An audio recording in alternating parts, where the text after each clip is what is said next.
Fajn, inspiracijski podcast z Majo Monroe. Lepo pozdravljeni, dragi poslušalci, gledalci in sledilci Fajn podcasta, kjer vas vsakič znova inspiriramo z zgodbami ljudi, ki delajo to, kar jih veseli. Spet smo tukaj na festivalu Lent na Večerovem odru in z mano je že drugi gost, z mano je Jernej Dirnbek-Dimek. Zdravo! Zdravo, lepo zdrav. Povej mi najprej, kako si v tej vročini, v tem pokoronskem času, ko je spet vse zalaufalo? Vse si povedala prav. Bistveno boljše, ko sem bil še kak mesec nazaj. Prvič vročino imam rad, še bolj pa to, da je vse zalaufalo in da končno lahko delam to, kar delam rad. Ker na nek način v bistvu pri tebi se je vse začelo že zelo zgodaj, ne? V bistvu v osnovni šoli. Si vedno vedel, da bo ta glasba in to za tebe nekaj, kar bo tvoja karierna pot? Ali je to... Veš, zvedel sem to pravzaprav, ko smo se z dvema kolegoma, s katerimi smo še danes skupaj v bendu, Tončom in Robijom, dobili in ustanovili naš prvi bend v osnovnošolskih letih.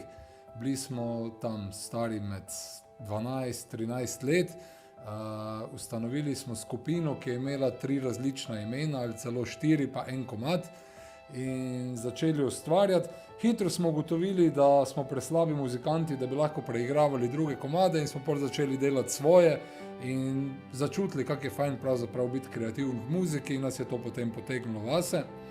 Je pa res, da v tistih letih noben še pomisliti ni upal na to, da bi to lahko bila njegova življenjska pot, ampak je bila muzika v domeni enega zanimivega druženja, preživljanja prostega časa. Pa doma so pa gledali na to, tako bi rekel, z nekim rahlim odobravanjem, ker vseeno je bilo to boljše, kot da bi veseli za fliperji ali po gostilnah ali pa kaj drugega. Ampak ti si v bistvu tudi ekonomijo študiral? Kasneje, ja. Kako to, se pravi, čeprav se je glasba izkazovala kot nekaj, kar bi lahko počel in si užival v njej, pa to je bilo očitno tu nek dvom, oziroma je ta ekonomija bila ta neka rezerva, veš, ono pač fajn je nekaj doštudirati za vsak slučaj. Ko sem se odločil za srednjo šolo, so doma pritiskali, daj pojdi nekam, kjer boš imel poklic po srednji šoli. Oče je imel takrat eno šlosarsko delavnico, neke elektromotorje je rihtal in je bila logična odločitev pol, da grem ali v elektro ali v strojno. Jaz sem zbral strojno, trpel, ko hoditi 4 leta, ker res nisem bil za tisto. Sem precej nepraktičen človek, no pa ne vem, tam moraš imeti smisel za matematiko, za enačbe in tak naprej, kar mene ni potegnilo. In potem po tej srednji šoli ni bilo nekih blaznih možnosti za študij. Najprej sem se odločil za strojništvo v Mariboru, pa po približno 3 mesecih ugotovil, da z tega ne bo nič. Pol je bila pa najbližje, kamor sem lahko prišel brez preveč diferencialnih izpitov, ekonomija. In zato je bil tu študij ekonomije. Še vedno muzika ni veljala kot nekaj, čemur bi lahko posvetil svoje življenje. Kdaj si pa ti začel tako zares pisati, se pravi najprej glasbo, potem tudi te neke šove in kasneje v bistvu si napisal tudi svojo knjigo. Kdaj si začutil, da je pisanje ta nek močni del tebe? Pa to se pa pravzaprav zgodilo šele kasneje, ne? V tej prvi zasedbi smo imeli recimo 10 komadov, od tega so bili 3 že moji. Potem pa šele takrat, ko smo se s sosedom Fikijem zmenila, da ustanovimo ta duet najprej in kasneje band Midva. Smo pa bila Midva edina, ki smo pač producirala to muziko in tam sem začutil, da pravzaprav znam napisati tudi nek tekst, no, ki približno stoji. Ko smo dobila potrditev še na radiju, da se je ta pesem začela vrteti, da smo ratali na nek način del slovenske glasbene scene, sem pa začel verjeti v to, da lahko. Ne? Seveda pa, ko se je potem band razširil z današnjimi člani, ko smo ratali neka resnejša zasedba, ko smo dobili tudi prostor na malo večjih odrih, ne samo v Disku, v Rogatcu, pa še kakšni okoliški vasi, pa začneš počasi verjeti, da pa z tega lahko nekaj rata. Pa se je vedno pri vas, ali pa recimo zdaj greva konkretno na tvoje doživljanje, se je vedno odvijalo tako lepo, konsistentno, gladko, ali so bili tudi kakšni izzivi, so bili tudi težki trenutki, ki jih je bilo treba premagati pa iti naprej? Seveda, ne, to nič ne gre plansko, ali pa tako si nekak človek zamisli, ne. Nas je pravzaprav uspeh z črtico, za prvo pesmijo, ki smo jo s Fikijom dala v javnost, presenetil do te mere, da smo iz nekega brezveznega zafrkantskega dvojca naenkrat ratali del glasbene scene in se pojavila potreba potem, da znamo tudi kaj v živo izvesti, ne. Torej prve težave so se pojavile s tem, da dva na odru težko igrata 5 inštrumentov, treba je bilo formirati band, treba se bilo naučiti špilati, slišati sam sebe, kak pravzaprav grozno zveniš v živo, se naučiti, da so to neke zakonitosti petja, obnašanje za mikrofonom in tak naprej.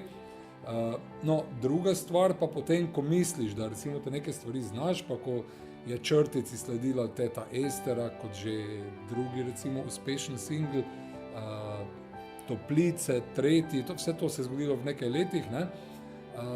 Takrat pa si misliš, zdaj pa je cel svet mi leži pod nogami, zdaj pa mu samo še igrali na polno, odri čakajo. Ni tak, ne? Jaz se prvih 4-5 let skupine Mi2 spomnim potem, da smo se praktično za vsak nastop morali sami ponuditi, se zmeniti z lastnikom, glavno so bili to lastniki nekih diskačev ali neka taka prizorišča, malo je bilo festivalskih dogodkov pa takih koncertov takrat, da se moraš ponujati, financiraš se s tistim, koliko kart prodaš in smo bili ponavadi na koncu fejst veseli, če je bilo kart dosti, da smo ozvočene plačali, ne? O tem, da bi ti kaj ostalo ali pa da bi lahko razmišljal o tem, da bi z tega se preživljal, smo bili leta in leta daleč, ne? In to so ene take težave, skozi katere moraš iti, ki te pa pol malo utrdijo in znaš toliko bolj ceniti, ko dosežeš nekaj, ne? Kaj pa je recimo v teh takih, ko si rekel, bili smo sicer veseli, da smo dobili, ampak vseeno se je pa odvijalo življenje zraven, ne? In človek pač vedno mora nekako preživeti, ne? Kak si ti pri sebi ohranil vero v to, da se bo ratalo, se bo nekega dne pa bo, ne? Ko ste recimo toliko malo zaslužili ali pa je bilo, tako si rekel, ravno za ozvočenje glih, ne? Kak greš od tu, da res vztrajaš in verjameš v to neko točko, ki je nekje v prihodnosti, ampak ne veš, ali bo ali da bo. Pravzaprav sploh nismo razmišljali o tem, da bi to bil kdaj lahko naš poklic. Enostavno je bila to ena taka krasna oblika hobija, krasna oblika druženja, preživljanja prostega časa, da smo mi delali to muziko, srcem vadili, z željo, da bi nam bolj uspelo, da bi bili boljši, ampak ne v nekem finančnem smislu. Pač zato, da dobiš eno priznanje od okolice, od poslušalcev in tak naprej. Razmišljati o tem, da bi to bila moja poklicna pot, sem začel dosti kasneje, če sega začetek Mi2 v leto 1995, sem jaz šele leta 2011-2012 začel prvič zares razmišljati, da bi mogoče pa pustil službo. To je pa hkrati sovpadlo tudi z obdobjem, ko nisem več samo pisal pesmi za naš band, ampak sem dobil vsaj 1-2 taka zanimiva angažmaja. En je bil za tisto oddajo, če se mogoče kdo spomni, Institut na odpadu, ki sta delala Lado Bizovičar in Juri Zrnec, kjer sem jim v, ne vem, leto pa pol, koliko je trajala ta oddaja, napisal skoraj za vsako oddajo kak prispevek. Glavno so to bile neke prepesnjene pesmi za goste, za skeče, za spote, ki ste jih snemala noter. Hkrati s tem približno so me na nacionalni televiziji tudi odkrili, kjer sem tudi tu pa tam kako besedilo, kak skeč. No in je pa začelo se tega dogajati malo več. Potem sem si pa že rekel, Madonca, če pa počasi jaz z dohodki iz te ustvarjalne dejavnosti se približam onih plači, ki sem imel v službi, bi pa jaz reči delal to, ne? Je pa prišla takrat kriza v Sloveniji, s 3-letno zamudo, kar se je zgodilo prej v Ameriki, se najbolj spomnimo tistega obdobja. Čez noč so bile oddaje ukinjene, bendu je tudi šlo malo slabše, nastope je bilo manj in se je moja odločitev, da grem poklicno v ustvarjanje, zavlekla še za 6 let, do leta 2017. Ampak je pa zdaj v bistvu to s korono bila podobna situacija, ne? Ker naenkrat se je vse ugasnilo, ustavilo, ne? Kak si pa zdaj recimo preživel to obdobje? Veš kaj, zdaj pa, ko sem se že enkrat vrgel v to področje in začel plavati, sem rekel, pa ne bom prvi vsej, ki stopil na suho. Pa sej smo vsi verjeli in še verjamemo, da bo korona minila oziroma da bomo jo nekako prelebdeli to. Da jo bomo spravili pod kontrolo in da bo šle stvari naprej, kot so šle nekoč. Trenutno kaže, da smo tu nekje, ne? In če ne bo hudega zapiranja jeseni, bom rekel, da se je splačalo vztrajati. No. Mogoče sam še to za konec. Prebrala sem že, da si enkrat v enem intervjuju že mal naznanil, da mogoče boste z midva zdaj počasi se začeli umikati iz scene oziroma se vsaj malo nazaj potegnili, da bi dali prostor mladim. To se mi zdi recimo, da bi bilo itak potrebno na tudi drugih področjih, da bi ljudje tako razmišljali. Najprej mi povej za to, kaj ti čutiš ob tem, ko to rečeš, ne, se pravi narediti prostor za mlade, in potem tudi, kaj pa mladi rabijo danes za to, da bojo lahko zasedli ta prostor. Ja, drži, še vedno stojim za tem. Mi, ko smo ratali znani, smo bili stari 25 let, ali pa začelo se, ko sem bil 21, pa pol do 30. recimo v tem obdobju, in smo prepričali veliko članov naše generacije ali pa majčkeno mlajših. Danes je povprečna starost bendu 50. Ne moremo biti mi tisti, na katere se bojo palili današnji študenti, recimo, ali pa ne vem, mladarija med 15 in 30 letom. Zato pravim, da je nujno, da se scena pomladi, da najdejo neke svoje idole v svoji generaciji. Za nas pa to ne pomeni, da bi nujno morali nehati igrati, ampak da bomo pač igrali bolj na dogodkih, ki so namenjeni publiki naše generacije. In tudi zato je bila odločitev, da smo šli pred parimi leti v akustični program, ker je ta koncert izveden za manjše število poslušalcev, sedi se, cene so praviloma višje, torej ne namenjene študentski publiki. Torej se mi zdi, da mi počasi prehajamo v tisti del, da igramo manjkrat na leto na bolj izbranih dogodkih. Tale koncertni oder, tisti ta pravi festivalski, pa to, pa klubske koncerte pa prepuščamo mladim, kar se nam zdi, da je edino pravilno. Ne? In kaj misliš, da mladi rabijo danes, da rečemo, da preživijo v tem svetu, ki je zdaj? Mladi rabijo še 5 takih bendov, kot je Alostari, recimo. Ne? Pa sploh, če bi kakšen tak bend bil še malo mlajši, da bi jih recimo 18-letniki nagovarjali. Jaz sem toliko let čakal na en tak dober punk band, no, in se je zgodil.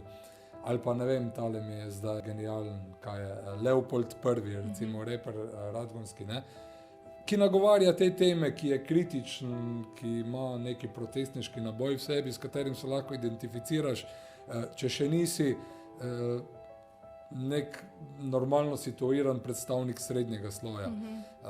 Mladim je danes po svoje težje. Jaz si ne predstavljam, kak je danes končati faks, pa razmišljati o tem, da bi se enkrat rad kupil svoje stanovanje, brez da bi ti starši pri tem pomagali. Ne?